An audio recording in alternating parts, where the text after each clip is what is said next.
Bem, agora, nesse auditório, nós vamos apresentar a palestra STEAM, Cultura e Inovação, Caminhos para uma Educação Transformadora. Bem, eu já convido ao palco o nosso palestrante, José Moran. Seja bem-vindo.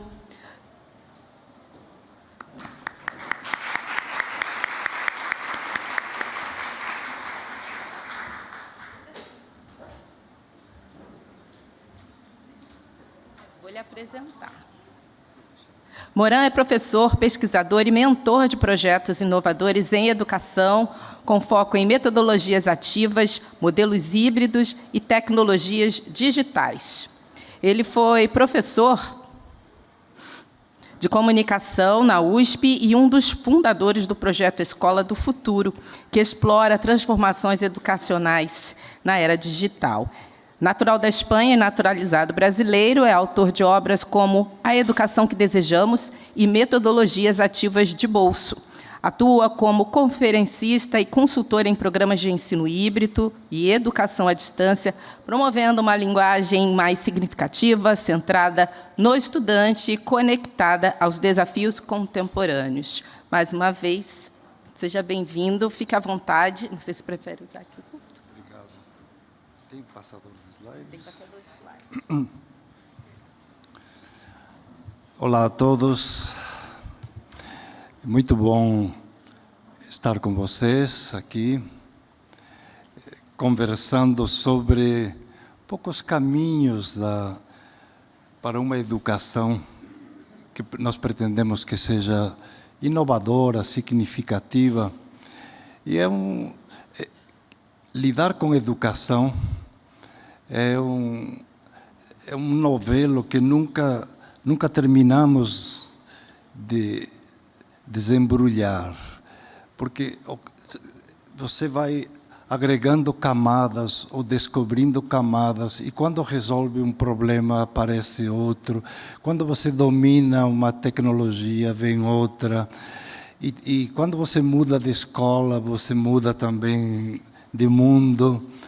E todos que temos experiência, e no Brasil a maior parte faz isso, trabalha em mais de uma escola, às vezes você sai de uma que é bem conteudista, bem tudo assim, bem certinho, bem sistemas de ensino, e depois cai numa outra que é mais aberta, uma escola mais aberta para a comunidade, e você tem que equilibrar-se entre dois projetos de escola bem diferentes.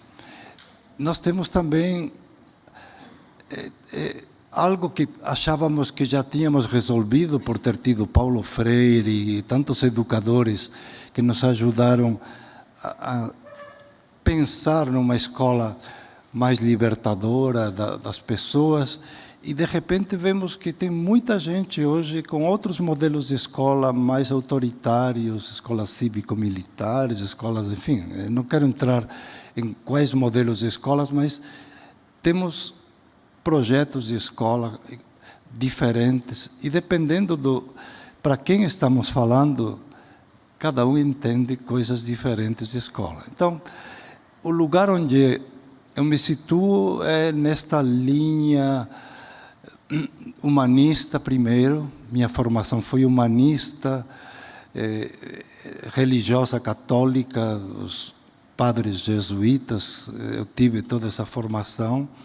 Primeiro lugar que eu vim aqui no Brasil há mais de 50 anos, eu nasci na Espanha, foi no Rio de Janeiro, aqui no Colégio Santo Inácio. Fiquei uma semana tomando contato com esta exuberante cidade, assim que choca muito, que eu saí do inverno, da neve na Espanha, e cheguei aqui com calor de 42 graus em fevereiro. Então foi assim, o impacto sempre muito grande para mim, apesar de estar tantos anos no Brasil. Quando venho ao Rio, eu rio assim do choque, da exuberância, tanto do verde, do mar, da humana das pessoas, dos contrastes, tudo que vocês conhecem. Mas o que sempre me chamou muito a atenção, e tem a ver com o tema de hoje, é a criatividade de vocês. São pessoas muito criativas. Você vê pelo carnaval, você vê em tudo. E quando vocês organizam, é uma criatividade às vezes que está um pouco solta em grupos, falta um pouquinho a gestão do todo, enfim, mas há muita ebulição, há muitas questões que vocês contribuem, e há muitos aspectos que às vezes não são conhecidos, porque a gente está fazendo tanta coisa que não tem tempo de registrar, divulgar, e muitas vezes assim torná-lo, avaliar tudo o que nós fazemos. Então, os caminhos para essa educação, eles não são simples, em primeiro lugar, né? Quando falamos de caminhos,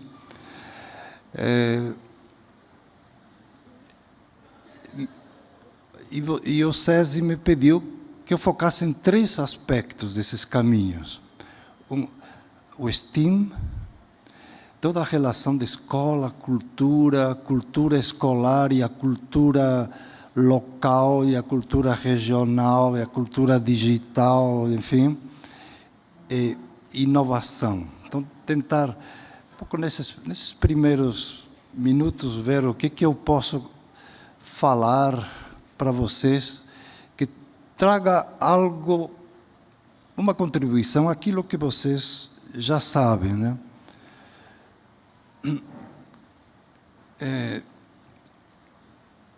Aqui vocês têm alguns textos no blog que eu tenho há muito tempo lá na Escola de Comunicações e Artes da USP, onde eu trabalhei e me aposentei, e que começou com educação inovadora e depois eu mudei, influenciado por Paulo Freire, claro, para a educação transformadora. Porque o foco principal não é inovar. O foco principal da educação é transformar-nos. Primeiro nós. Se você não se transforma, você não transforma ninguém. Não adianta falar para os outros e não falar para você mesmo. Não adianta só fazer dinâmicas com os outros e você não mudar de postura. Então, educação transformadora, ela, para mim, é o que justifica que a gente faça todo esse investimento como profissionais, numa educação que realmente transforme ao longo da vida. E há transformações que são imediatas, que podem ser avaliadas, que você percebe. Quando você percebe, vai numa oficina, vocês têm aqui esses Fab Lab, ou esses laboratórios Maker, você vê, a pessoa faz um projeto na hora e vê um resultado. Mas o efeito disso, o que isso me ajuda a fazer fora daqui, em outros contextos em que talvez não tenha essas mesmas ferramentas, isso eu vou ter que testar.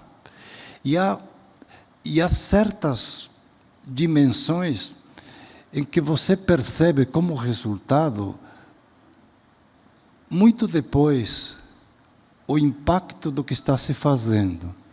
Então, eu que tenho 79 anos, já bem velho, eu olho para alguns momentos em que os meus alunos, tanto na universidade como em algum colégio em que eu atuei, me davam um feedback e eu percebia que, por exemplo, certas aulas, para alguns alunos, naquele momento, não faziam muito sentido. Muitas falas me diziam: professor, isso está longe, nós queremos fazer prática, o senhor está elucubrando muito. E esses mesmos alunos, 4, 5 anos depois, 10 anos, em alguns casos, depois voltavam e me diziam: professor, agora entendi o que estava me dizendo quando eu estava lá na faculdade. Agora eu entendo. Então, educação é um processo que, às vezes, só tem resultado a longo prazo, depois de alguns anos. Então, o que a gente avalia no Enem, aquela é uma aprendizagem imediata, é aquilo que nós podemos captar. Mas o efeito disso, no médio e longo prazo, nós só vemos na prática. E isso me preocupa. Por exemplo, quando eu vejo a sociedade nossa tão dividida, polarizada, que não dialoga, com tanta raiva que você vê de uns contra os outros, eu digo, a maior parte dessas pessoas esteve na escola, muitos estiveram na universidade, se formaram, às vezes, em mais de uma área. E o que aprenderam no longo prazo? Aprenderam muitas vezes a não conviver, a não se entender, a ficar se agredindo. Então, quando falamos de educação como inovação, para mim a inovação é a que transforma a longo prazo. Quando você vê pessoas iluminadas, no sentido, pessoas humanistas, pessoas acolhedoras, pessoas que te estimulam, eu digo, aí a educação tem efeito. Quando vejo, como me aconteceu, talvez um dos maiores choques que eu tive foi quando entrei na Universidade de São Paulo para fazer mestrado. Minha imagem da Universidade de São Paulo, uma das melhores da América Latina e tal, dizia, nossa, vou encontrar tanta gente interessante, vai ser tão bom. E foi bom, mas não foi tudo isso que eu esperava, porque tive professores horríveis também.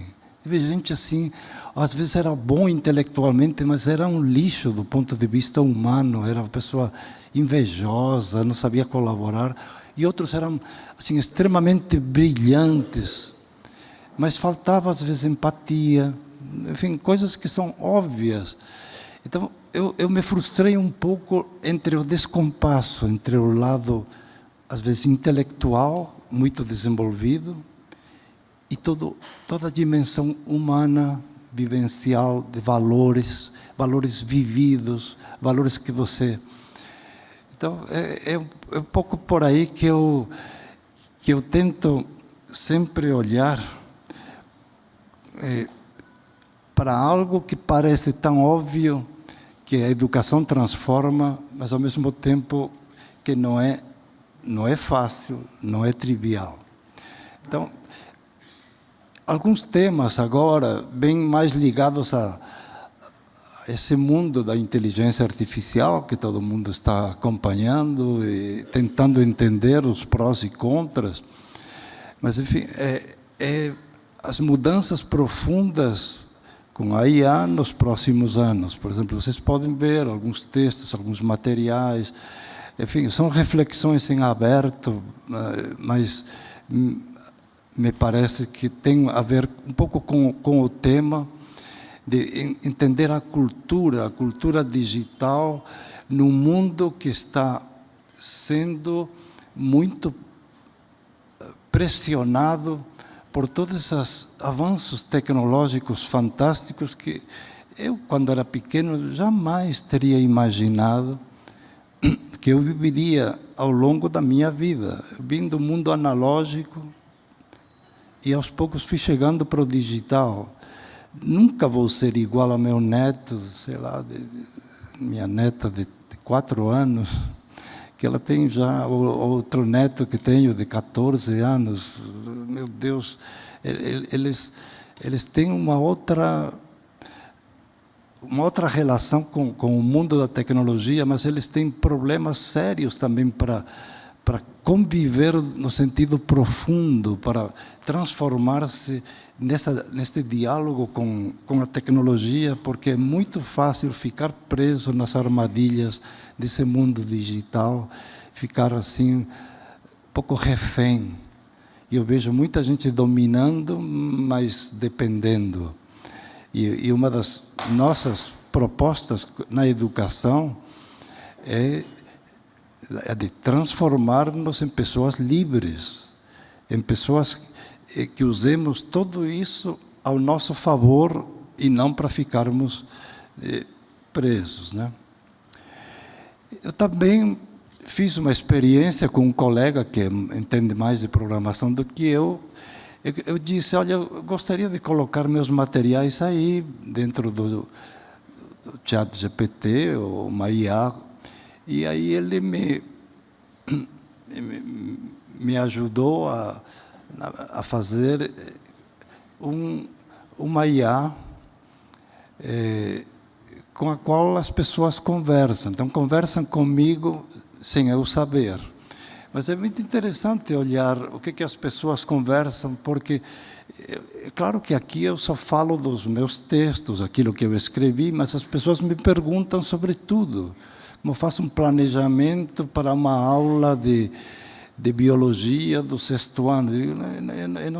Eu estou falando de metodologia, estou falando de educação transformadora, de tecnologias, mas as pessoas perguntam tudo. E a IA é curioso, porque a IA ela não gosta de não responder. Ela dá alguma resposta. Então, às vezes, delira, ele inventa respostas que eu jamais daria e eu passo vergonha depois olhando o que eu respondi. Mas faz parte do jogo. Mas as pessoas voltam. Se voltam é porque, de alguma forma, está fazendo isso. Ainda é um pouco simples, você pode agora sofisticar mais, enfim, mas é algo que todos vocês farão nesses próximos anos. Tudo o que vocês fizeram até agora, todos os planos de aula, enfim, todas as reflexões, de alguma forma ficarão visíveis para os alunos, para as pessoas com as quais vocês vão entrar em contato. E é uma outra forma de relação que se estabelece diferente de um blog, ou diferente de uma página web, ou diferente de algo que você fala nas redes sociais. Aqui é uma conversa interessante, né? Educamos online. Então, a pergunta que eu estive tentando responder até agora é esta aqui: para que futuro estamos preparando nossos alunos? Pense em um aluno que está agora entrando, está terminando a educação infantil, vai para o ensino fundamental 1, vai se alfabetizar. Digamos, estamos em 2025. Coloquem todo o ensino fundamental, médio e superior. Digamos que ele vai fazer faculdade. Ele vai sair perto dos 20 anos, em 2040. Ele vai começar a ter alguma atuação daqui a 15 anos. Nós estamos falando com ele agora. Nesse mundo tão conturbado, em que mundo ele vai viver daqui a 15 anos?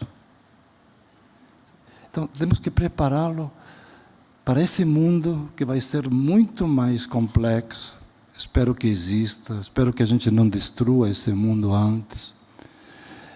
Mas ele vai ter... Vocês imaginam como vai evoluir a interação com o que nós chamamos de inteligência? Em lugar de artificial, eu diria uma inteligência ampliada, porque a inteligência de todos os humanos juntas, por meio de algoritmos. Mas aqui para frente, sei lá como vai ser esse diálogo, como vai ser essa interação, como vai ser essa escola, em que mundo ele vai viver. Então, tudo que nós falamos aqui é pensando em preparar os alunos para um mundo cada vez mais complexo. Continuará sendo desigual, isso não vai mudar tão rapidamente. Haverá um descompasso talvez maior do que hoje, ainda entre ciência, tecnologia e valores humanos, porque a tecnologia, a ciência está avançando a passos de gigante, enquanto que nós, como humanos, estamos um pouco perdidos e às vezes regredindo. Às vezes, com medo das mudanças, estamos indo um pouco para os instintos mais primitivos. E a gente está vendo todo esse movimento de ultradireita no mundo inteiro, não só aqui, como um momento as pessoas recuarem um pouco para o lado mais mais assustador e assustado da pessoa, e por isso que procuram salvadores, estão procurando aqueles líderes que digam coisas simples. Não, você vai manter o emprego, você vai, não se preocupe, nós vamos fazer a América grande outra vez. E na verdade, quando você percebe que está se desintegrando, estamos mudando um pouco todo o eixo geopolítico, enfim, não é o tema de hoje. As pessoas procuram a salvação em pessoas que vendem miragens.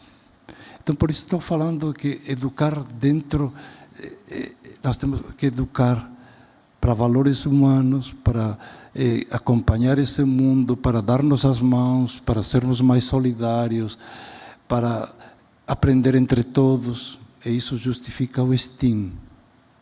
O STEAM é ajudar-nos a resolver problemas entre todos.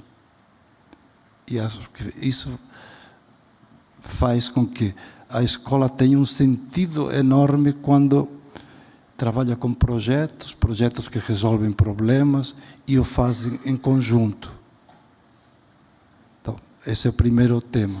O segundo, quando você se insere na realidade local, a escola que espelha um pouco a realidade onde está. Se é uma escola pobre, pode ser pobre fisicamente, pode ser pobre de recursos, mas não pode ser pobre mentalmente, afetivamente, de coração. São pessoas que acolhem, que abrem, que respondem, que se ajudam. Então, trazer toda essa dimensão da cultura local, valorizando o que as pessoas têm. Inovar significa, com os recursos que eu tenho, com as pessoas que eu tenho, o que eu posso fazer de diferente, como eu posso melhorar o meu entorno. Então você vê que tudo se relaciona. Projetos feitos em conjunto, que resolvem problemas, que se abrem para a comunidade, e que a comunidade é beneficiada, e que trazem mudanças e inovação. Ok? Então, esse é um pouco o tema visto de várias perspectivas. Eu falei do Paulo Freire, tem tantas frases dos livros dele, mas esta é uma que eu gosto muito, quando ele fala de contribuir para que a escola seja uma aventura. A escola para muitos alunos é chata. Eles vão porque são obrigados, não porque eles encontrem sentido. Então, aventura significa algo novo, um pouco um desafio. O STEAM é desafio, o STEAM é aventura. Que marcha significa caminha, não fica no lugar, não é a mesma coisa todo dia. O aluno percebe que está evoluindo, que está mudando. Que não tem medo do risco. Mas para que uma escola não tenha medo do risco, os professores e gestores, eles têm que ser ousados. E nossa formação, a minha, como a de muitos de vocês, foi para evitar o risco, não ter problemas. O problema para nós é assustador, principalmente na escola privada. O problema, meu Deus, e os pais que vão vir reclamar. Então, discutir uma questão problemática, confusa. Hoje é terrível, porque sempre você vai desagradar uma parte das nossas famílias. Então, medo do risco. Nós não vamos inovar sem arriscar. Então, quando trabalha com projetos, a gente arrisca. O projeto às vezes não sai bem. O projeto te leva para um caminho que você não tinha planejado. O projeto, por mais que você tenha experiência de projetos, depende muito dos participantes. Os participantes vão tendo ideias, eles vão trazendo, e vocês têm experiência de trabalhar com adolescentes e crianças. Eles são muito assim, eles têm muita intuição, têm muito... Professor, e por que a gente não faz assim? Podíamos tentar... E às vezes trazem ideias, eu digo, meu Deus, eu nem imaginei que isso fosse possível. Então, o professor tem que estar pronto para assumir riscos quando você trabalha com projetos grandes. A escola em que se pensa. Então, a gente tem que pensar, refletir no mundo em que a gente está fazendo pílulas de 1 minuto, vídeos rápidos, todas aquelas comunicações de impacto. Então, pensar significa parar, refletir, enfim, em que se cria. Então, o criar, o resultado do projeto, do STEAM, tem que ser algo, tem que ser um produto, tem que ser algo que seja visível. Escola em que se fala, que se conversa, em que as pessoas se expressam, em que se adivinha, significa você... Adivinhar significa intui, por onde que vai, não tem certeza. Então é a escola de uma certa incerteza. E é contrário a muitos modelos de educação que são todos cheios de certezas. Passo 1, passo 2, passo 3, enfim, atividade 1. E a escola que diz sim à vida, apaixonadamente. Isso significa a escola que trabalha... Quando falamos de cultura, estamos falando da vida, de uma vida do cotidiano, da vida rica. Então, eu acho que esta síntese, ela é que me move a dizer para os educadores, independente como vocês trabalhem, este conjunto de fatores, de atividades, ele tem que estar aí. E aí está um pouco nesse mapa, um pouco de ideias. Paulo Freire, por exemplo, diálogo, cultura, comunicação, liberdade, professor, criticidade, dialogicidade, temas geradores, enfim, é a escola que muda. A mesma coisa aqui do Paulo Freire, mudar o foco do que para quem ele se torna. O que ele aprende para quem ele se torna. Toda aquela...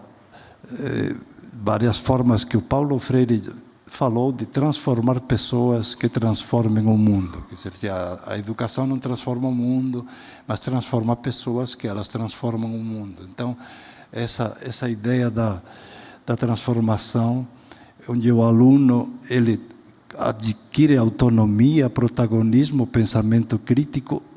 E eu queria destacar essa outra dimensão da consciência social, dos valores fundamentais e da cidadania ativa. Quer dizer, estamos numa fase que nós temos que dar muita ênfase numa aprendizagem, primeiro, com significados, que seja percebida como valor, que trate das grandes questões da vida, uma escola que está profundamente ligada à vida, às questões humanas, aos grandes problemas. A gente não pode ter medo de colocar-se as perguntas, de onde que eu venho, o que eu faço nesta vida, nesta terra, e para onde eu vou.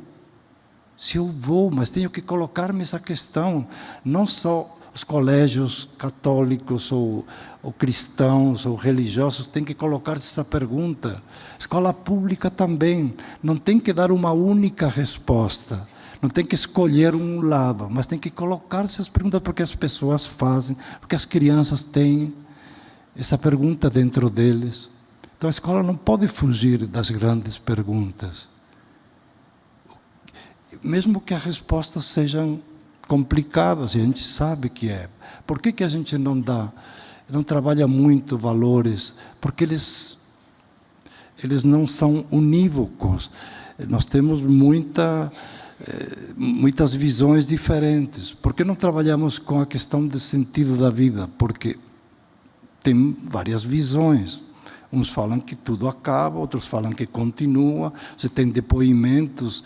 Hoje, na internet, se você navega, e eu me dediquei esses últimos meses a navegar para ver determinadas experiências, e há muitos relatos de coisas assim, muito ricas e muito diferentes, que de alguma forma te dizem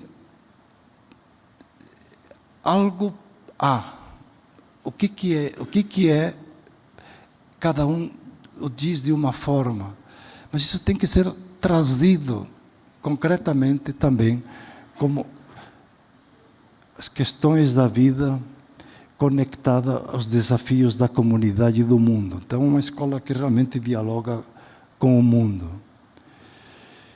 E um dos caminhos, como eu falei, para que tudo isso aconteça é o STEAM. Eu participei agora no fim da manhã, olhando assim como espectador da apresentação de vários projetos do STEAM aqui das comunidades e dos locais mais simples aqui do Rio e região, do entorno e de algumas cidades do entorno. Me parece assim muito rico fazer essa integração dessas áreas, pensando em que o importante é formar pessoas que pensam, que criam, que têm autonomia, que sabem apresentar, que sabem dialogar. É uma combinação que visa formar cidadãos preparados para os desafios do futuro, capazes de transformar o mundo ao seu redor. Então, estamos sempre a formar pessoas que possam transformar a si mesmos e o seu redor. Então, esses três dimensões, STEAM, cultura e inovação, mas principalmente para mim o STEAM, que é uma abordagem interdisciplinar baseada em projetos. Eu antes estava mais atento à educação baseada em projetos. Depois os projetos começaram a se interligar entre áreas. Então, a questão um pouco de projetos interdisciplinares e pensar agora o STEAM, que surgiu sem o A de artes no começo, mas da área da engenharia nos Estados Unidos, ao trabalhar todo esse conjunto de saberes que a gente tem da matemática, das ciências, da biologia, da arte, da tecnologia, quando vai juntando tudo isso, você vai trabalhando com questões reais, projetos que ganham sentido. Enfim, eu vi várias escolas que fazem isso, que trabalham com projetos. Eu vi uma faculdade, há pouco visitei, lá ao lado da USP, ao lado da engenharia da USP, tem uma faculdade que chama-se Intelli, que ele trabalha com projetos que são resolvidos a cada 10 semanas. Cada 10 semanas, eles trazem um projeto real de uma empresa e os alunos vão resolvendo esses projetos. Então, eles trabalham de forma interdisciplinar, porque não tem disciplinas fixas, não tem conteúdo de um componente curricular depois de outro, não. A partir do projeto, você vai aprendendo todos esses conteúdos que correspondem naquele momento à etapa onde você está.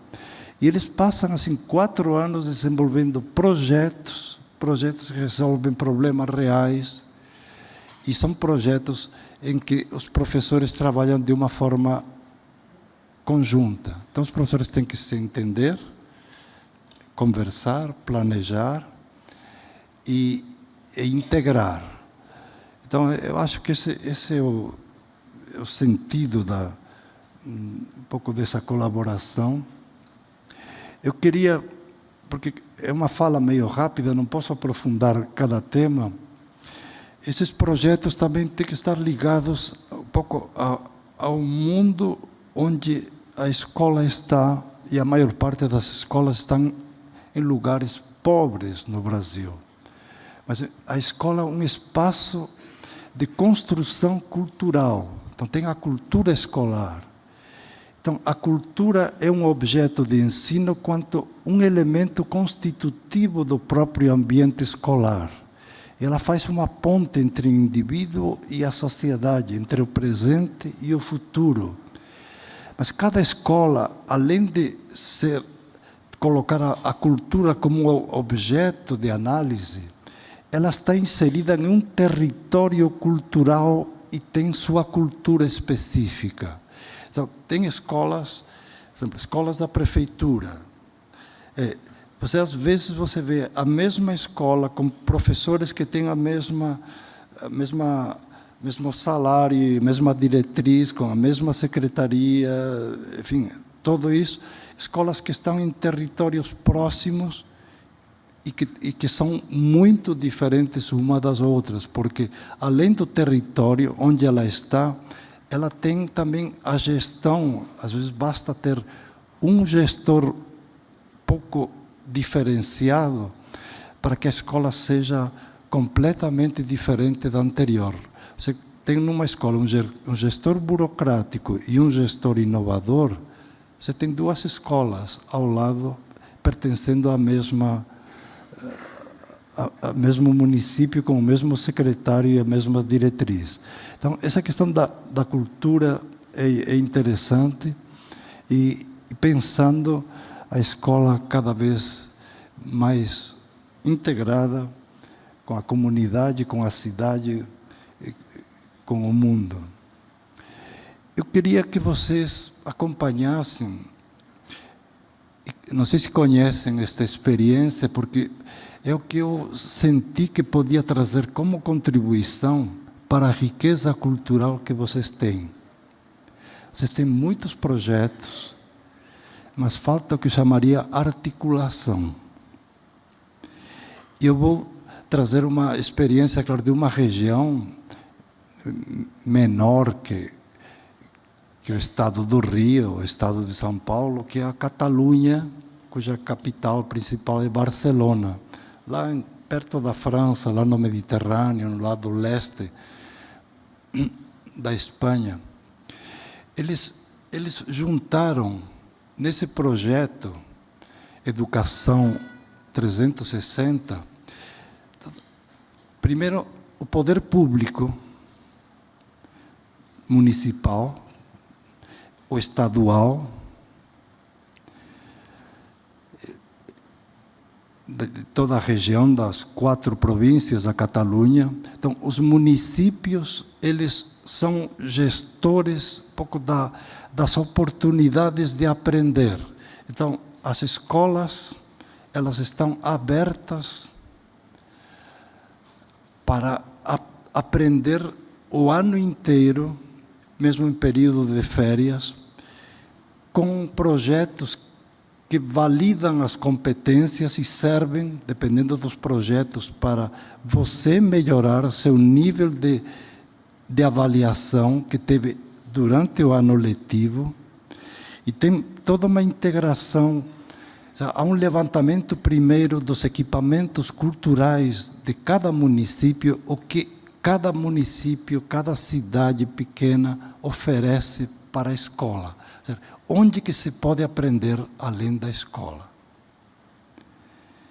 Tem as praças, tem os museus, tem os espaços maker, labfabs, o que tiver. E tudo isso está catalogado e está colocado como política pública, tem investimentos para apoiar, tem pessoas, tem monitores para orientar.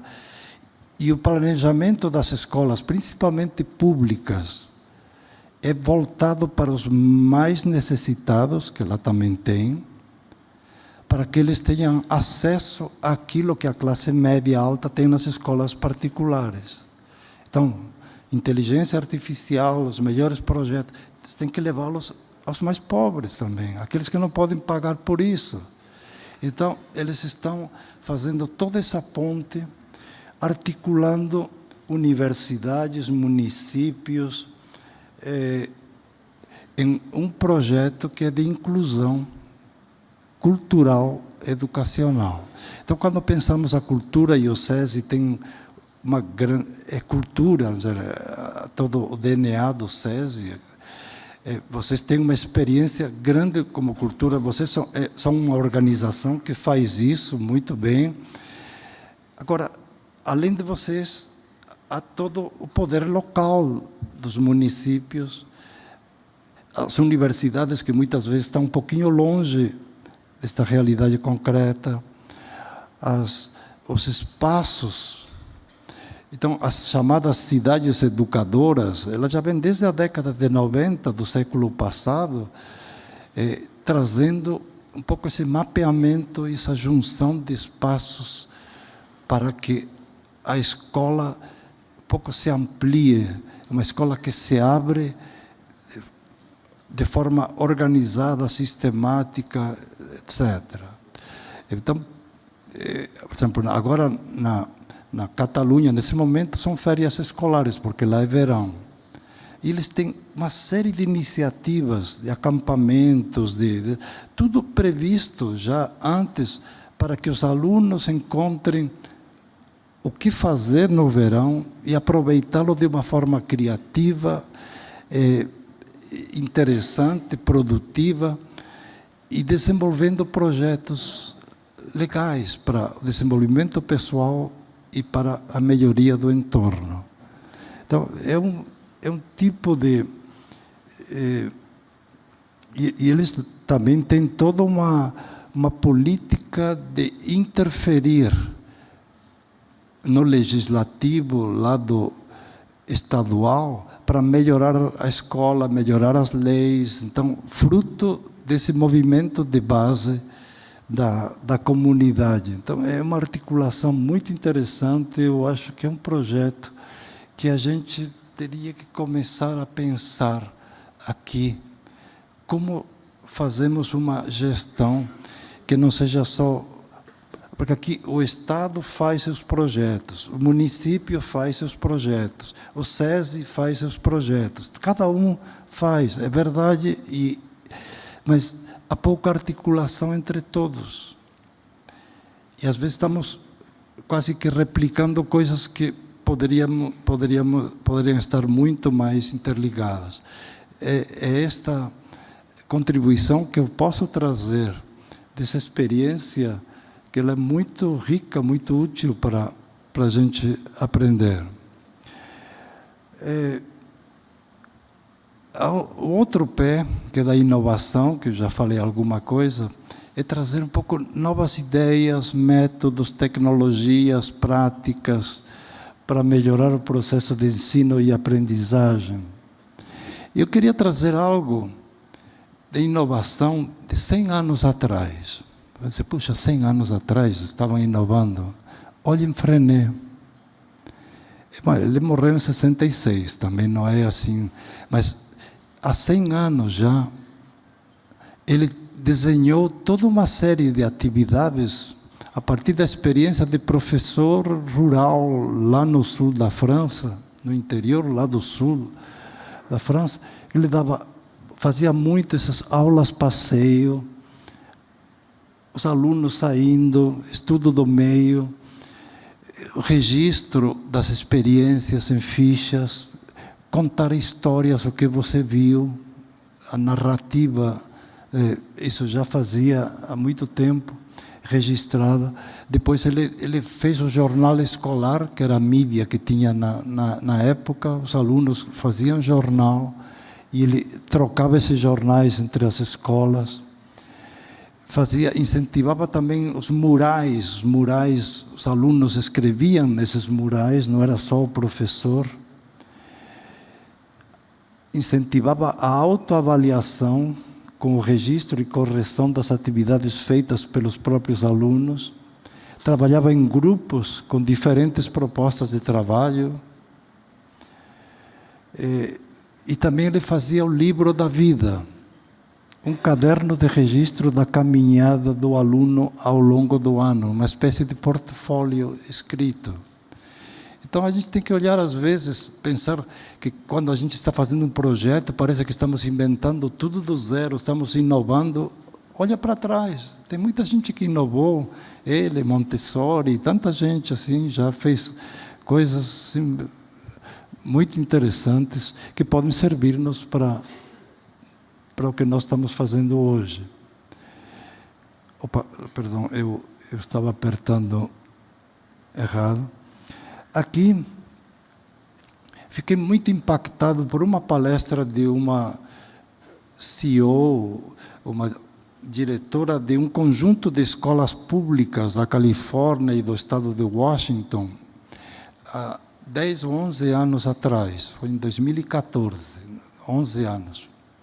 Ela veio a São Paulo e deu uma palestra, Diane Taverner, que me marcou muito, porque ela falava de um conjunto de escolas que tem vários eixos. São escolas públicas com gestão privada, gestão de educadores abertos como vocês. Primeiro, já há 10, 11 anos, cada aluno tinha, numa escola de tempo integral, ele tinha seus tempos de aprendizagem individual. Então, eles tinham um notebook ou um tablet e eles iam aprendendo de acordo com uma plataforma adaptativa, o que estava um pouco na BNCC dos americanos, o que eles teriam que aprender naquele momento. Mas cada um fazia no seu ritmo, no seu tempo, a avaliação, era todo um processo de tempo individual e depois de tempos de projetos, e de projetos STEAM, embora não dessem esse nome há 11 anos, mas eram projetos de várias áreas de conhecimento. Então o aluno ia passando do desenvolvimento da autonomia individual, ele ia trabalhando isso com apoio da tecnologia e o professor fica um pouco lá para orientar, algumas dúvidas, mas não estava dando aula, e depois trabalhava com projetos, o eixo são projetos. E todo dia tem algum tipo de processo de mentoria. Então, o outro pé é a mentoria. A mentoria, quando é na diária, é em grupo. Eles organizam, professores trabalham com alunos, até mais ou menos 18 alunos, e eles ensinando um pouco como aprender, como estudar, desenvolvendo algumas competências. Enfim, é o tipo de orientação, de currículo, orientação, um pouco também dos projetos pessoais. E na sexta-feira, eles fazem uma mentoria individual. Veja, individual significa o aluno tem um professor ao longo de todo o seu percurso, que é seu mentor, com o qual ele vai discutindo um pouco a apropriação do currículo da escola, como é que ele, nas suas qualidades, nas suas características, no que ele precisa, como é que ele pode, que escolhas ele pode fazer. Então, dependendo do que ele quer ser, das qualidades que ele tem. Então, o currículo é um pouco adaptado a esse aluno, através do mentor. Eles trabalham um pouco o projeto de vida, de futuro, e boa parte desses alunos são alunos de classe baixa, migrantes, alunos que têm muitas dificuldades, e todos eles vão depois, quando terminam, para onde eles quiserem. Se vão para a universidade, vão para as melhores universidades, porque eles realmente têm uma formação que é muito boa do ponto de vista de tudo que se espera de um aluno. Porque eles trabalham todas essas dimensões. Só que é muito difícil fazer o que eles fazem, porque os professores têm que estar planejando juntos. Eles entram de manhã e já se reúnem rapidamente para ver o planejamento do dia. Eles, no final, avaliam um pouco como que foi o dia. Eles têm, enfim, eles têm 2 semanas por semestre, os alunos, para fazerem projetos em organizações fora da escola. Então, os alunos saem, alunos que aqui nós não deixaríamos, porque nossa legislação não permite deixá-los sozinhos. Lá eles vão fazer, sei lá, numa escola de música, vão fazer um projeto, numa empresa de eventos, eles vão desenvolver projetos durante 2 semanas em parceria com a escola, mas sem os professores. Então, os alunos desenvolvem autonomia em situações reais, no cotidiano. E aí voltam, contam o que fizeram, e enquanto isso os professores estão desenvolvendo, fazendo uma formação continuada lá, enquanto os alunos estão fora. Então são escolas assim que me parece que nos trazem. Isto eu vi há 11 anos, gente. Nós ainda não fazemos isso agora, aqui. Enfim, aqui não sei se... Deixa eu ver, aqui tinha um pequeno vídeo, mas se vocês...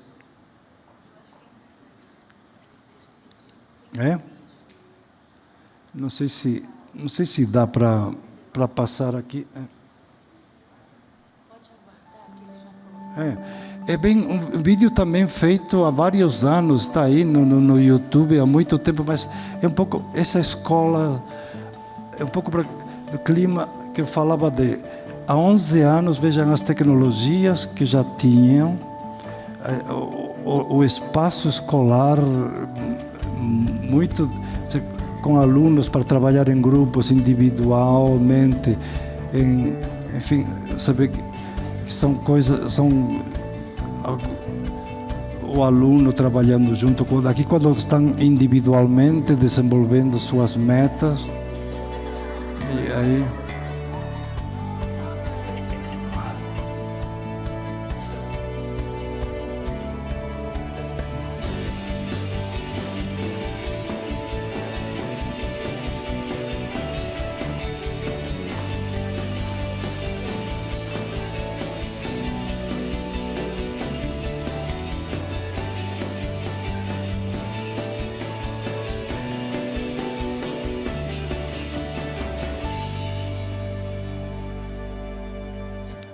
essa é parte de um vídeo mais longo que mostra um pouco também como é o currículo ao longo do dia, enfim, são algumas impressões, mas é bem interessante ver modelos de escola que fazem sentido para hoje.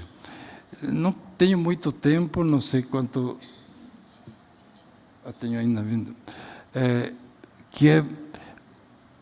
também falei da Catalunha, desculpem a minha fica eu puxo um pouco para lá, um pouco para encontrar algumas coisas que para nós podem ser úteis. Aqui é um conjunto de escolas católicas, dos jesuítas, que foi onde eu estudei. Aqui seria o Colégio Santo Inácio. Mas eles tinham 8 escolas na Catalunha, muito boas. Algumas são escolas mais técnicas, outras são escolas do currículo normal, vamos dizer assim. E eram escolas muito reconhecidas pela sociedade, mas os alunos odiavam, porque era muito assim, eram muito exigentes de conteúdo, tal, preparar para o Enem de lá, enfim, eram escolas assim que puxavam muito pelo aluno. Eles se saíam bem, mas o aluno não gostava da escola. Os pais adoravam, achavam que eram escolas boas. Eles disseram, como é que a gente vai fazer uma escola do século XXI e tal? Então eles fizeram todo um projeto de discussão coletiva das 8 escolas, com toda a comunidade, com os alunos, com os professores, gestores, pais, quem apoiava a escola no entorno, qual modelo de escola faria sentido para aquela região. E eles foram chegando a uma escola com muita ênfase em projetos, o tema de hoje, trabalhar com vários... salões grandes e, ao mesmo tempo, com 2 ou 3 professores nesses salões. Depois se subdividiam em pequenas oficinas, projetos, espaço maker, fazer atividades. Então, uma mistura de situações, de trabalhar de várias formas. Eles foram, houve esse processo de design thinking, benchmarking, que significa eles visitaram as melhores escolas que também já estavam no mundo, então houve todo um conhecimento da realidade e foi uma implantação por etapas. Eles demoraram uns 7 ou 8 anos, porque eles estão normalmente em prédios bem antigos, prédios que são difíceis de mudar, tiveram que mexer com o espaço e tudo isso, então isso custa. Então eles foram implantando aos poucos para que toda a comunidade se acostumasse a mudar de um modelo mais disciplinar e conteudista para um modelo por projetos.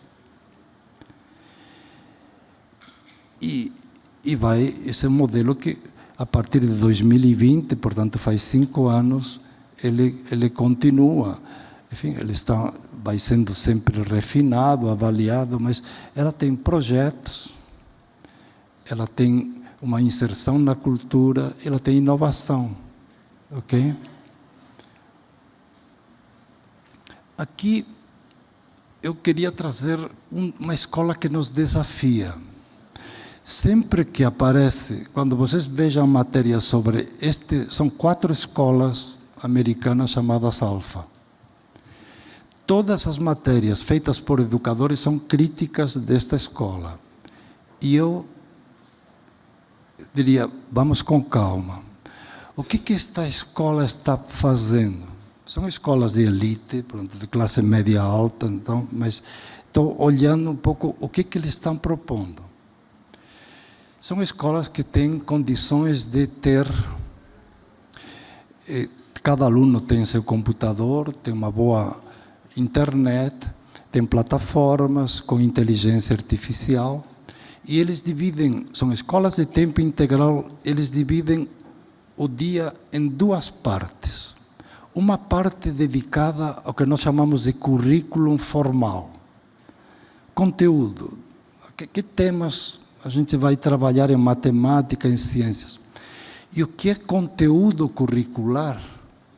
Tudo é feito em plataforma com IA, com inteligência artificial, com alguns tutores. Então eles colocam salas grandes, o aluno fica lá com o computador e tem um pouco o percurso, mas não é um percurso fechado, e tem alguns tutores para tirarem algumas dúvidas.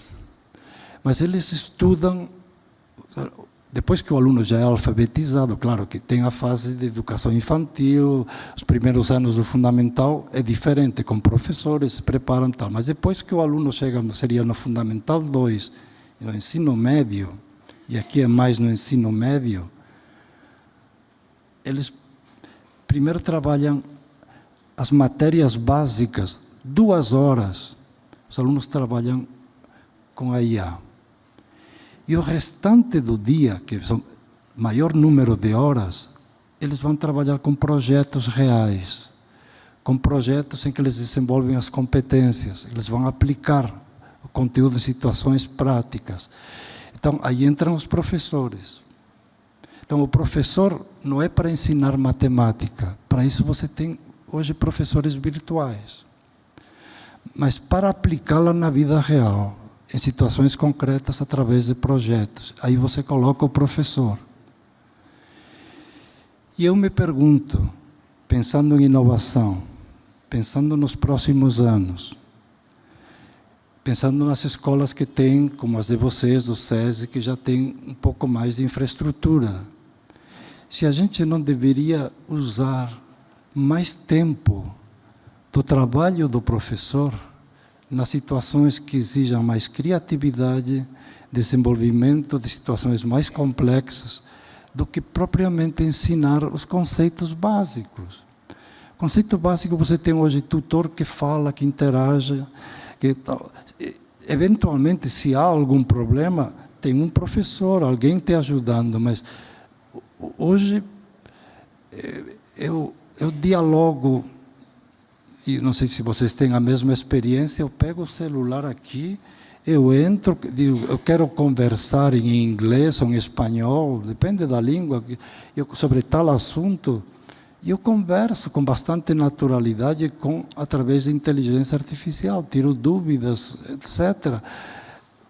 Eu preciso de um professor, eu preciso de alguém depois, mas boa parte da minha caminhada não depende do professor. Então, a escola tem que começar a separar o que depende do professor, em que isso é insubstituível o professor, e aquilo que eu posso não ser tão importante. Então, esse modelo que os educadores criticam, eu diria talvez seja um dos modelos possíveis daqui para frente, aos poucos. Isto não vamos implantá-lo correndo, teremos tempo, mas eu acho que faz sentido separar um pouco o aprendizado individual, com apoio de tecnologias inteligentes, e o aprendizado mais criativo, mais engajado, mais social, em que você precisa de pessoas, e o aluno precisa de referências, precisa de alguém ajudando. Talvez a escola se torne mais interessante do que ela é hoje. Porque o professor hoje, ele ocupa muito tempo explicando aquilo que muitas vezes o aluno poderia aprender sem tanto esforço, se ele pudesse. Então, esta é pensar disciplinas curriculares com IA, mais projetos. Enfim, então, pensando um pouco em inovação, eu creio que nós estamos caminhando para algo que estamos construindo ainda com estamos numa fase embrionária. Mas eu sempre gostei de olhar um pouco para o presente e para o futuro, sem malabarismos, mas com um certo pé no chão. Quer dizer, para onde vamos, que coisas que parecem que fazem sentido daqui a um tempo, para começar agora a implementá-las com um certo cuidado. Eu creio que escolas, professores, estudantes, eles vão ter plataformas e aplicativos integrados e personalizados. Os alunos e os professores começam a ter seus assistentes virtuais para gerenciar cada etapa do ensino e aprendizagem. Vocês têm uma plataforma aí bem conhecida de vocês, a Khan Academy. Se vocês são professores, podem cadastrar-se gratuitamente no Khanmigo. Está aí disponível agora. Não sei, alguém já se inscreveu no Khanmigo, na plataforma? Então, o Khanmigo é a inteligência artificial para ajudar o aluno e para ajudar o professor. Eu esqueci de colocar a tela do Khanmigo, eu até printei, mas me esqueci de passar aqui para a apresentação. Aí você tem a visão do professor para planejar, para acompanhar a turma, você vê a turma, a evolução de cada aluno, quem tem dificuldade, quem não tem, e você pode desenhar a partir do que o aluno caminhou quando ele estava sozinho, atividades para desenvolver projetos em grupo. Então, a plataforma não é a solução para tudo, mas ela te ajuda numa das fases que é do aluno estudar sozinho, como no exemplo anterior da Alfa, pensar que uma parte do currículo pode ser aprendida pelo aluno. E outra parte, aí sim, você precisa do professor. A plataforma Khan também, com o Khanmigo, você tem uma parte do planejamento, você pode fazê-lo em diálogo com essa plataforma e você desenhar depois projetos que façam sentido para grupos de alunos que têm níveis de compreensão ou de domínio diferentes, e com isso avançar, né? Enfim, também, para terminar, você pode ir alternando e integrando tempos individuais, tempos de experimentação em grupo, tutoria digital e mentoria humana em modelos mais híbridos ou digitais. Então, nós estamos caminhando, principalmente no ensino superior, vamos ter modelos de ensino e aprendizagem,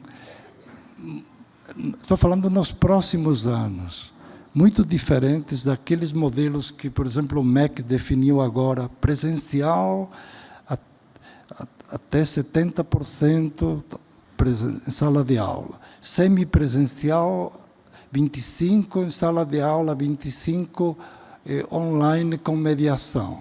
Aí a distância até 20% presencial. Esses modelos são idiotas no mundo de hoje. Desculpe, não quero discutir, mas enquanto tendência, as coisas vão se hibridizar muito mais, mas nos custa um pouco, como temos uma série de amarras aqui, mas o mundo está indo para aí. Eu acho que iremos e teremos, principalmente no ensino superior, muitas disciplinas feitas com IA. Aí o professor vai, às vezes, não ter quase nenhuma atuação. E outras em que o professor é muito demandado, muito necessitado. Então, porque a IA está evoluindo muito. E eu hoje vejo em alguns lugares do mundo, não só no Brasil, mas estou falando em alguns lugares, por uma experiência na Inglaterra, estão faltando bons professores na área de ciências, matemática, área de exatas, no mundo inteiro. E eles, em alguns lugares, dizem: eu prefiro ter uma boa IA a um mau professor. O que quer dizer? Em lugar de colocar qualquer professor que fazemos na escola pública, muitas vezes um professor de português vai cobrir a falta de um professor de matemática, de se vira da aula de matemática, é preferível ter um bom programa de IA e tal, em que você tenha isso. Então, eu sei que isto aqui é polêmico, estou falando de mudanças próximas, não quer dizer que este ano vocês vão ver isso aí. Aumento das disciplinas parcial ou totalmente com IA. Como a gente vê aumento, estou vendo, sei lá, de atendimento na saúde com robôs. Eu fiz uma cirurgia de próstata esse ano, no primeiro semestre. Eu vi, quando entrei na sala de cirurgia, tinha lá um robô enorme, o braço que dava medo. Ele que fez a cirurgia, claro, tinha um médico por trás. Mas tinha 6 braços assim, com tipo pontas e tal. Me fizeram 6 buracos lá. O médico diz: eu não faço se não for com robô, porque é muito menos invasivo e ele também erra menos. Essa relação entre tecnologia e na área de saúde está cada vez mais clara, é cara. Os planos de saúde não querem saber, eu tive que pagar privado, porque o procedimento normal demoraria muito mais, era mais invasivo, menos certo. Aí o plano de saúde aprovava.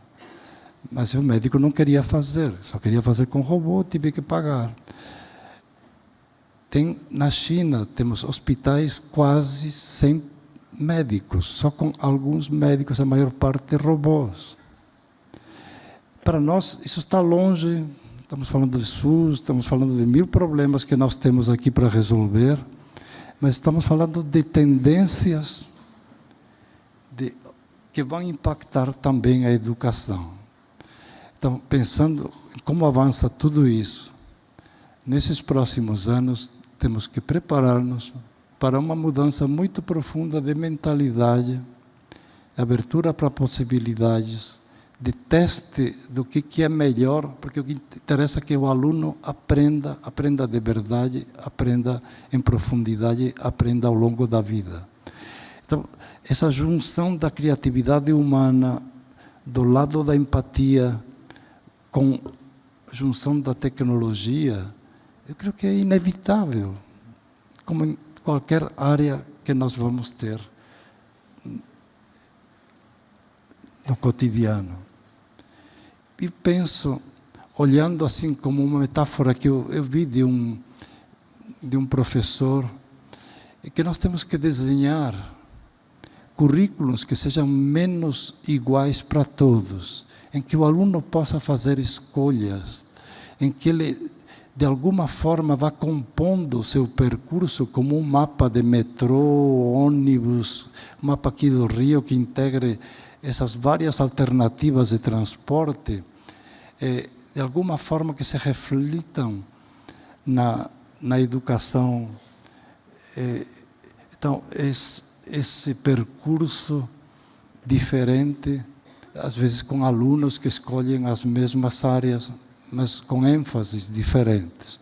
Creio que isso vai fazer sentido. Enfim, no fundo,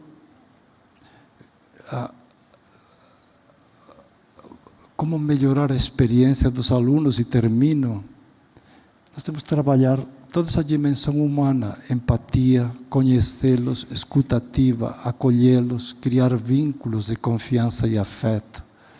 E aí, ir fazendo um planejamento aberto, compartilhado, negociando, buscando consensos, oferecendo alternativas diferentes, bons materiais, estratégias diferentes, tecnologias possíveis, experimentação, compartilhamento, reflexão, avaliação contínuas, pensando nesse desenvolvimento integral de competências e valores. Tem alternativa, é trabalhar com valores, trabalhar com empatia, trabalhar todas essas dimensões. Creio que esse é o caminho, não é fácil, mas é o que nós temos um pouco como alternativa. Eu deixaria como mensagem final, vamos fazer algumas pequenas experiências na prática. Coloquei assim 3 pequenos desafios. Na sua próxima aula, se você é professor de sala de aula, comece com uma pergunta norteadora em vez de uma resposta. O professor está acostumado a dar resposta. Eu fazia isso muitas vezes também, mas depois eu vi que era melhor você começar a fazer perguntas. Segundo, convide alguém para fazer algo junto com você. Às vezes não dá para trabalhar com todos os professores de forma integrada, mas você pode trabalhar com alguém, com 1 ou 2 professores. Planeje um mini projeto de 2 horas, uma coisa curta, mas faça um planejamento de 2. Peça, desafio 3, aos alunos que encontrem um problema no bairro que eles gostariam de resolver. E se algo temos aqui no Rio, em São Paulo, são problemas ao nosso lado para resolver. Se você encontra um problema para resolver, você vai encontrar depois o projeto que possa resolver.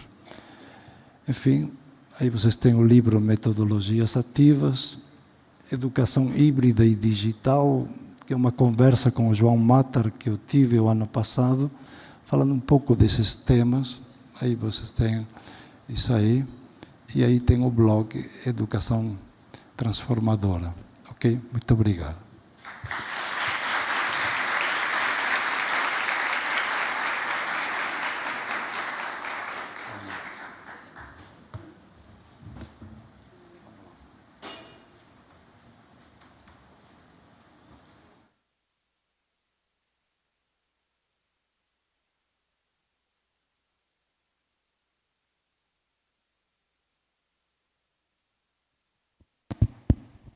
Olá, boa tarde a todos, todas, todes. Eu sou Luciana, sou pedagoga aqui da Casa Firjan. Eu sou uma mulher branca, eu tenho uma estatura de 1,60 de altura, eu estou com o meu cabelo solto, eu sou cabelo liso, eu estou de calça e blusa comprida, e meu sapato é uma sandália aberta. Então, muito bem-vindos. É uma honra conversar com o professor. Ele não só me acompanhou enquanto trajetória pedagógica, que eu sou pedagoga de formação aqui da UFRJ, nos livros, tenho aqui meus vários livros para ele autografar, bem tiete, que eu sou, meu fã, e eu sou muito fã, e ele traz algo que eu acho que para nós é muito importante enquanto professores, né? A gente está falando de um lugar de inovação que nós, professores, já falamos há muito tempo, né? Somos grandes inovadores dentro de sala de aula, porque a gente já conversa com essas pessoas que ele apresentou já tem um bom tempo. Então, nós temos Frenet, nós temos Paulo Freire, alguns que conversaram com a gente hoje, né, professor? Infelizmente, por conta do tempo, nós vamos ter apenas 2 perguntas, vou abrir para o público, mas eu gostaria de fazer uma pergunta já direcionada e a gente abre e a gente volta para você, professor, tudo bem? O professor trouxe aqui a possibilidade da gente estar falando sobre mudanças no nosso ambiente educacional. Mudanças, um texto até do senhor sobre educação transformadora, lá de 2015, inovador. E ele falava desse lugar onde a gente pode estar falando de um lugar da transformação disruptivo, onde a gente está envolvendo modelos, aí Catalunha, vários eventos, vários modelos que falam desse lugar, mas também mudanças, às vezes, mais tímidas, mas também possíveis. E algo que o senhor fala que é possível manter a sala de aula quando a gente tem um projeto inovador. No Brasil, a gente tem estruturas históricas muito marcadas, e, por conta disso, às vezes, a transformação mais tímida possa ser mais coerente. E algo que o senhor sempre fala, e falou novamente aqui, é essa escuta do território, quando a gente está falando de uma inovação, que ela não é algo que a gente tira magicamente da cartola, mas é algo que a gente faz com a prática dentro desse território e escutando o nosso território.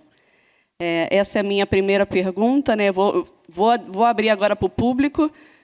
Temos professores na casa? É algo que nós do programa aqui, Sede de Formação de Professores, sempre perguntamos. Temos professores? Sou professora também. Ah, coisa boa. Então, temos perguntas? Eu vou deixar aqui uma ali. Boa tarde, professor. Tudo bem com o senhor? Boa tarde. Meu nome é Frederico, sou coordenador de Tecnologia Educacional do Colégio Santa Teresa. Estivemos, ano passado, nas Escolas Rios, onde eu apresentei um trabalho de literatura com IA, com anos iniciais. Acho que talvez, não sei se o senhor vai lembrar com a sua agenda tão cheia, né? Esse projeto ele abriu algumas possibilidades dentro do colégio. Conseguimos trabalhar com criticidade a IA com crianças menores, 4ª e 5ª série. E esse ano ele está frutificando, que foi ano passado. Ele começou, vamos dizer assim, a haver uma procura maior. Os professores começaram, as professoras ficaram mais confortáveis em mergulhar nesse mundo. Em contrapartida, no ensino médio, onde a gente tem equipamentos e etc., aconteceu o contrário. Os professores foram atropelados pela IA, não houve uma preparação assim, né? E o que aconteceu foi a necessidade de bloquear o acesso a toda essa tecnologia, porque os alunos estavam usando para fazer respostas, não estudar, não se aprofundar. E isso criou uma espécie de trauma inicial. O que o senhor poderia dizer a esses professores para a gente tentar desfazer esse mal-estar? Eu sei que há uma necessidade do apoio do colégio, uma necessidade maior de formação, a gente está trabalhando nisso. Mas eu senti que eles ficaram na defensiva. Como é que a gente poderia trabalhar com esses professores?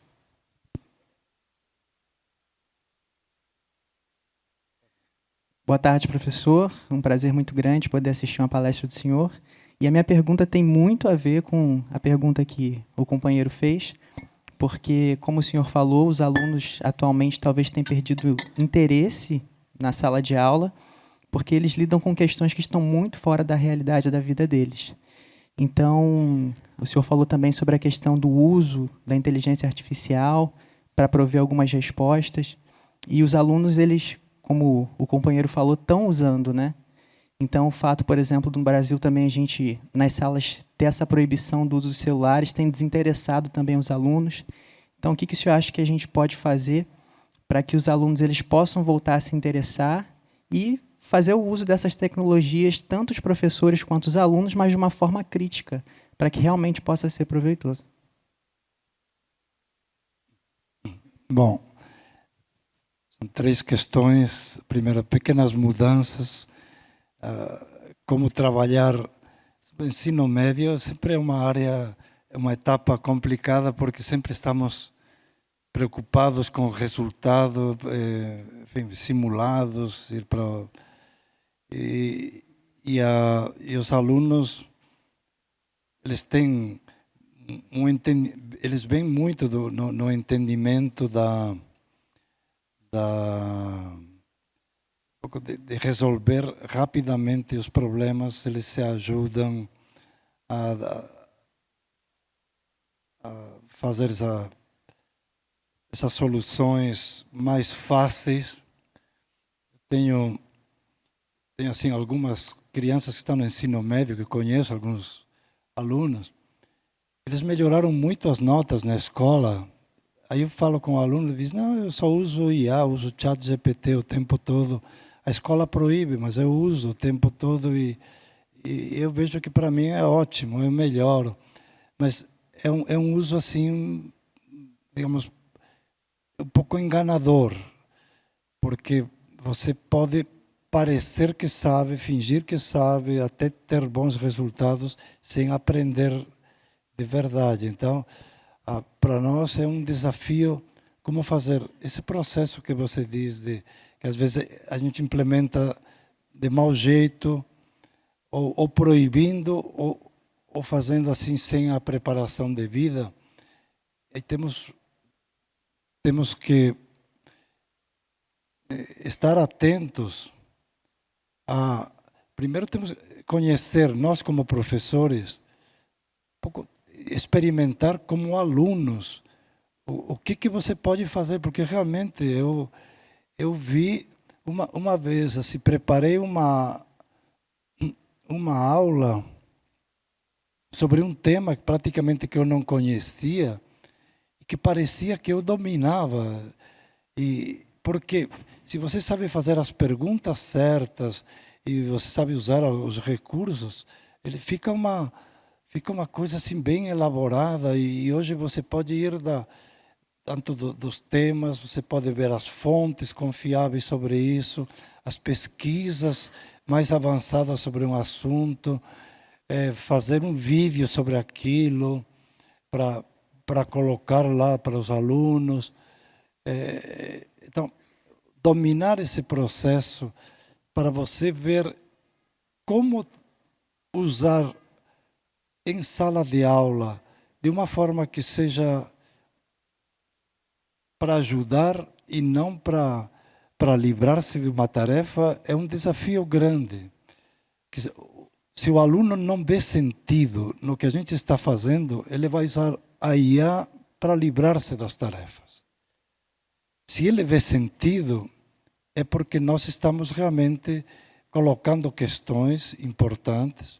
A IA nos traz uma série de resultados, mas o professor traz também uma série de questionamentos em cima disso. Então, a minha proposta aqui não foi dizer é IA ou não. Nós vamos trazer IA com o professor junto fazendo essa interlocução, fazendo esse apoio. Mas não é fácil, porque exige um domínio de possibilidades que o professor precisa experimentar e também a escola fazer sentido para o aluno. Tem que estar as duas coisas alinhadas. Então, estamos num período, um pouco tentando responder rapidamente aos dois, estamos num período em que ainda não temos certeza sobre nada com o IA. Nós temos poucas pesquisas, as que nós estamos tendo, algumas são preocupantes, uma do MIT, de Harvard, que vocês talvez já tenham visto, que fizeram um estudo de caso com, acho que 600 alunos. E a maior parte estava usando a IA, você estava deixando menos inteligentes do que antes pelo mau uso, por estar usando assim para livrar-se de tarefas. Então, eles estavam aprendendo menos. É como se eu uso o tempo todo o GPS para navegar pelo rio. É muito cômodo, é prático e é ótimo. Mas você não aprende localização espacial, não sabe se defender. Se você sai um dia sem o celular ou falha a conexão com a internet, você se perde, porque não tem o desenvolvimento de espaço que nós tínhamos quando não tinha GPS. Você era obrigado a preparar-se para viajar, conhecer mapas, eram os mapas físicos. Então você desenvolvia algumas competências pela escassez e pela necessidade. Quanto mais facilidades você tem, o perigo está que a facilidade nos leva a desafiar-nos menos. E para aprender a gente tem que desafiar. Projeto é desafio. Se eu dou um projeto meio fácil, meio pronto, não adianta. O projeto significa que ele tem um risco, tem um desafio, pode falhar. Eu tenho que descobrir possibilidades que eu ainda não domino. Então, o grande problema da IA é que ela pode suprimir o desafio. Ela pode fazer o desafio pela gente. E se o aluno percebe, usa a IA como facilitação da vida, ele não aprende. Ele resolve rapidamente uma tarefa.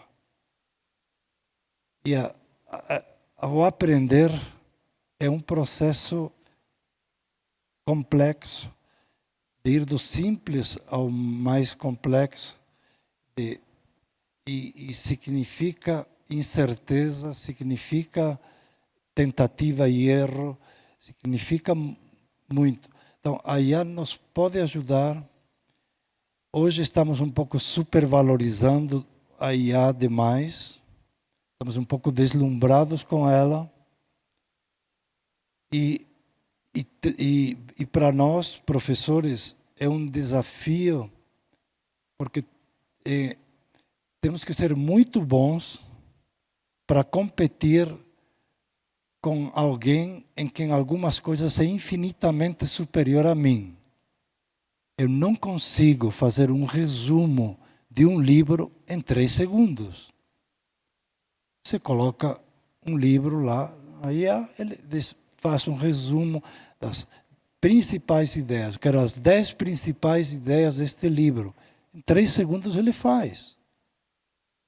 Eu vou demorar horas, às vezes dias, para ler um livro, para fazer um resumo.